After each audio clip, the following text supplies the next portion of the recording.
For 10,000 years, this land has been our home.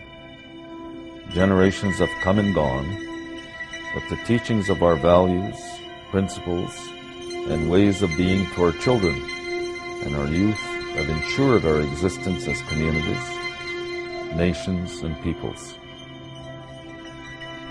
Stories have been shared through generations, teaching and nurturing the young. The mother, the primary caregiver. At the grassroots level, families are the fullest reflection of the strengths of a nation. The negative impact of the residential schools on Aboriginal communities has had a long and lasting effect.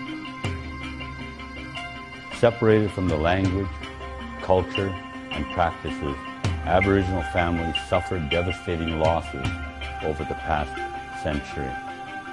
But now, there are ways to move forward, To regain what was lost, to rebuild a nation. One family at a time.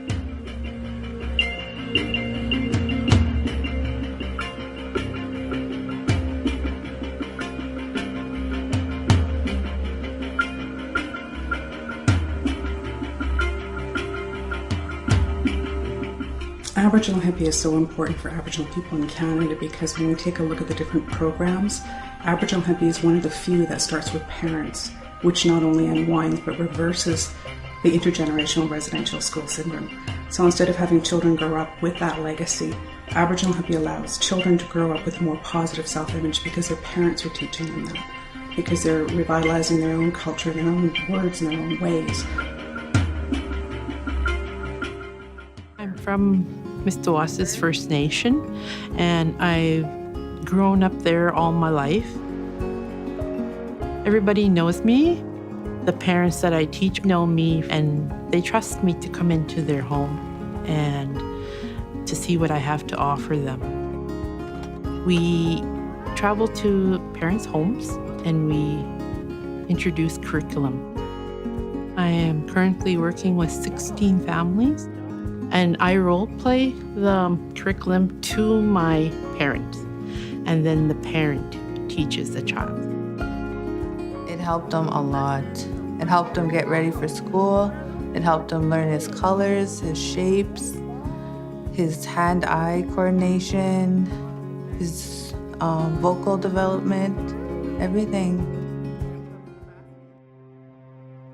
The first thing about HIPPY is that the parents are involved, or the guardians, in the education of their child, and that's the genius behind HIPPY. it is an Indigenous way of learning for children to be mentored by their parents and their families. A program that can empower parents to raise children's literacy is a powerful thing. You know, if we want to have strong and vibrant Aboriginal communities, we need to have strong and vibrant families. And with that, we need to have children who have a good sense of who they are, that they are enthusiastic about learning, you know, that they are joyous about who they are as Indigenous people.